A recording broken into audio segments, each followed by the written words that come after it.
आप इतना कीमती समय हमको दिए हैं, इसके लिए आपका बहुत बहुत धन्यवाद। सबसे पहले मैं अपना परिचय दे दूं आपको।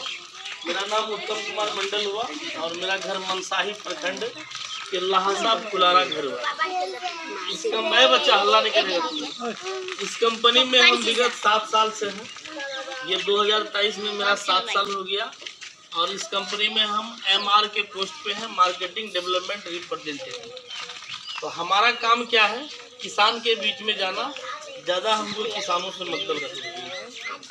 किसान की जो समस्या है, चाहे वो बैगन लगाता हो, अरे बाबू हल्ला नहीं करेगा तुमने, बैगन लगाता है, आलू मिर्च जो भी फसल लगाता है, उस फसल में क्या बीमारी आता है क्या नहीं आता है, फसल का बीमारी को, फसल को देख करके उसको हम दवाई बता देते हैं। चाहे वो हमारी अपनी कंपनी का हो या अन्य कोई कंपनी का हो, उसको दवाई बता देना है।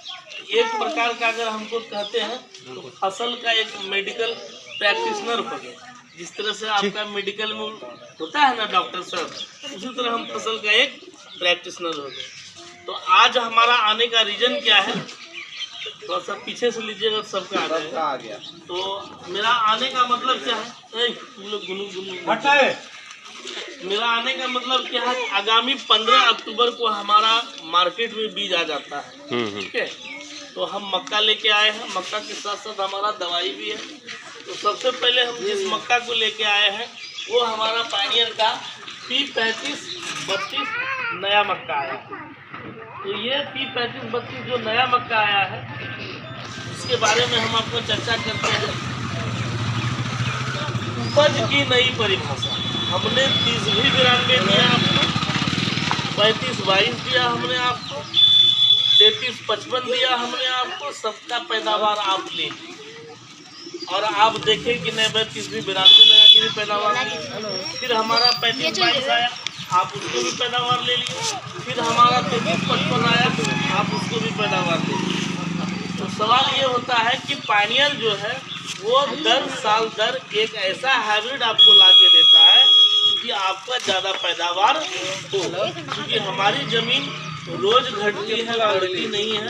तो कम ज़मीन में हमारा ज़्यादा पैदावार हो, इसके लिए कंपनी लगातार क्या करती है, रिसर्च करते रहती है कि भाई अब ज़मीन हमारा घट रहा है तो कम ज़मीन में हमको ज़्यादा पैदावार चाहिए। इसके लिए एक ऐसा हाइब्रिड को लाए जो सबसे ज़्यादा पैदावार दे।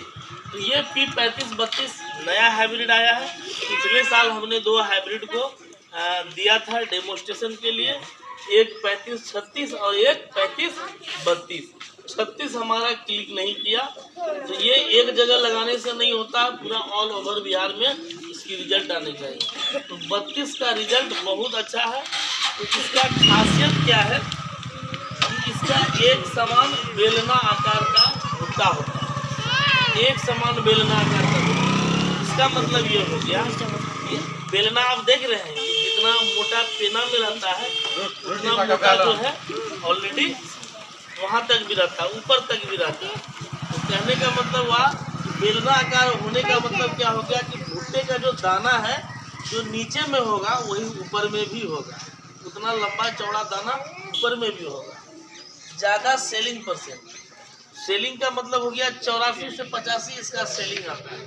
सेलिंग निकालने का सीधा तरीका है, एक भुट्टा ले लीजिए, उसको वजन कर लीजिए और फिर उस भुट्टा को दाना छोड़ा लीजिए और दोनों को भाग दीजिए। भुट्टे का वजन अब भागा दाने का वजन, आपका सेलिंग निकल जाएगा। तो सेलिंग इसका 84 से 85 आता है। अर्थात 1 कुंटल अगर भुट्टा लेते हैं तो 84 से 85 किलो दाना निकलता है, 15 से 16 किलो बलरी निकलता है। सेलिंग परसेंट का मतलब वही है। अगला खासियत है अधिक पौधे समायोजित करने की क्षमता। 1 एकड़ में 36,000 पौधा आप लगा सकते हैं, यानी घना बुआई कर सकते हैं। 22-8 की दूरी, अगर कतार से कतार का दूरी 22 है तो पौधे का पौधे दूरी 8 इंच होनी चाहिए। अगर आपका उधर 20 इंची है तो इधर 10 इंची कर दीजिए। इस तरह से अगर करते हैं तो 1 एकड़ में आपका 36,000 प्लांट पॉपुलेशन आता है। पुराने जमाने में कहावत था धौन तोड़े मन, नहीं, अगर ज़्यादा पौधा खेत में होगा तो पैदावार ज़्यादा होगा। तो अगला खासियत ये है। इसके बाद है खड़े रहने की बेहतर क्षमता, स्टैंडबिलिटी जिसको हम लोग बोलते हैं। ये लॉजिंग नहीं है, जल्दी गिरता नहीं है। तो खड़े रहने का बेहतर क्षमता है इसके पास कि आपको लंबा समय तक ये खड़ा रहेगा। इसके अलावा दानों में कम नमी एवं उच्च भंडारण क्षमता। दाना में इसका नमी कम है, नारंगी कलर का है, इसका बलरी काफी पतला है और अन्य मक्का से 2 धारी इसमें ज्यादा है। दूसरा कंपनी का 16 धारी आता है, या हमारी ही कंपनी का कोई मक्का में 16 धारी आता है, इसमें आपका क्या है 18 धारी निकलेगा। 16 से 18 धारी, 2 धारी ज्यादा। ये 4 कारण से ही 35-32 जो सबसे ज्यादा उपज देता है और आपको हर साल एक नया हाइब्रिड पारियन देते जाती है। और ये उपज की नई परिभाषा है। और इसका लगाने का समय क्या है कि आप इसको 15 अक्टूबर से शुरू कीजिए, 30 नवंबर तक आप लगा सकते हैं। 30 नवंबर तक आप लगा सकते हैं। 30 नवंबर के बाद इसको आपको नहीं लगाना, क्योंकि दिसंबर का ये हाइब्रिड नहीं है। कोई कंपनी आके नहीं बोलेगा आपको कि 30 दिसंबर के नवंबर के बाद लगा दीजिए, इसको नहीं लगाना। ये हम कह रहे हैं इसलिए कि दिसंबर में लगाने वाला हाइब्रिड हमारा फिर दूसरा है, आप उसको लगा सकते हैं। इसके अलावा यहाँ एक बैनर हम लगाए हैं, इसमें कह रहा है कि मक्के की पंचसूत्री सही उपज के लिए 5 सरल उपाय। सबसे भैया फोटो ले लीजिएगा। मक्का का अगर सही उपज लेना है, इसका 5 सरल उपाय है। पहला उपाय क्या है? बीज का चयन। बीज का चयन अच्छा होना चाहिए, ठीक है। दूसरा है कि बीज उपचारित भी होनी चाहिए। उपचारित का मतलब ये हो गया कि बीज में शुरुआती अवस्था में दवाई मिला होना चाहिए, जो 15 से 20 दिन तक हमको कीट से हमको सुरक्षा देगा। उपचारित बीज होनी चाहिए। तीसरा है उचित पौधे। अगर खेत में, रे बाबू हल्ला नहीं करेगा, खेत में अगर हम 22-8 की दूरी पे हम लगाते हैं, अगर पौधे से पौधे का दूरी हम 22 रखते हैं और 8 रखते हैं, तो हमको 34,000 और आपका प्लांट पॉपुलेशन 1 एकड़ में लगता है। तो दूरी भी बहुत मेंटेन होता है। सामान्य दूरी रहने पर क्या होता है कि सूर्य के द्वारा जो प्रकाश मिलता है प्रत्येक पौधे में, वो उचित मात्रा में मिल जाता है। इसके अलावा चौथा खासियत है कीटनाशक का छिड़काव। तो कीटनाशक के लिए हमारे यहाँ एक कीड़ा भी आता है, जो हमारा फोटो में भी दिया गया है। ये डेली आपका फॉल आर्मी वर्म कीड़ा है। ये मक्का को 2 से 3 दिन में आपका छेद करके समाप्त कर देगा, लेटिन वगैरह करके पूरा जो है खराब कर देता है। ये स्थिति है। तो सही दवा का छिड़काव करें, और इसके लिए यहाँ दवाई दिया है केलोट्रेन नेरिपॉल का 25 दिन में। दूसरा अगर रहे तो हमारा डेलीगेट आता है, उसका भी छिड़काव कर सकते हैं। 5वां है उर्वरक प्रबंधन। तो उर्वरक प्रबंधन में हो गया खाद। 8 से 10 टन गोबर का खाद डालना है। रासायनिक खाद जो हम लोग अंग्रेजी खाद बोलते हैं, उसका इस्तेमाल कम करना है। और इस तरह का DAP हो गया, यूरिया हो गया, इसका इस्तेमाल हमको रासायनिक खाद का कम करना है।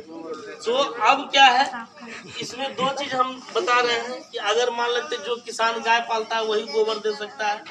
जो किसान गाय नहीं पालेगा वो गोबर कहाँ से लाएगा? उसको खरीद के ही देना होगा।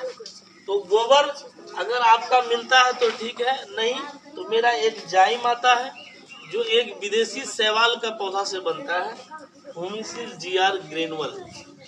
ये आप एकड़ में 5 किलो डाल दीजिए, 150 रुपया केजी आता है। ए बच्चा, 150 रुपया केजी आता है। 5 किलो आप प्रति एकड़ में डाल दीजिए।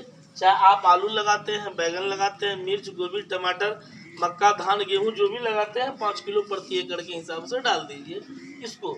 उसके अलावा ये हमारा लिक्विड भी आता है, हुमिसिल लिक्विड आता है। अगर आप मक्का में पानी पटाए, पानी पटाने के बाद आपका मक्का पीला लगने लगा, कभी कभी आप देखते हैं कोई मक्का ब्लू कलर हो जाता है और पत्ता उसका रंग अलग अलग हो जाता है, तो ये कारण क्या है कि मक्का में जो पोषक तत्व चाहिए वो नहीं मिलने के कारण उस तरह का कलर हो जाता है, जिसके कारण से मक्का उस टाइप का हो जाता है। फिर पानी पटाए तो 10 दिन के बाद पता चला आपका मक्का पीला हो गया और बैठने लगा। उस परिस्थिति में किसान क्या करता है, गमछा बांधा माथा में, 20 किलो यूरिया लिया, पड़पड़ा के छीट दिया यूरिया, ठीक है, यूरिया मार दे रहे अल्लाह नहीं करेगा।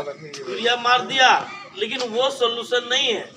आप यूरिया का इस्तेमाल, ये हम आपको कह रहे हैं, यूरिया का इस्तेमाल आपको कम करना है। चाहे वो आप धान लगाते हैं, मक्का लगाते हैं, जो भी चीज़ लगाते हैं, यूरिया का इस्तेमाल कम कीजिए। यूरिया से ज़मीन को काफ़ी नुकसान होते जा रहा है। तो उसके जगह पे हमारा ये ह्यूमिसिल लिक्विड आता है, 30 ml पर टंकी के हिसाब से आप स्प्रे कर दीजिए। उस मक्का में जो मक्का बैठ गया हो, पीला हो गया हो, बैगनी कलर का हो गया हो, उसमें उमस नहीं आ रहा है, शाइनिंग नहीं आ रहा है, मक्का का साइज पूरा पतला हो गया है, उसके लिए ह्यूमिसिल डाल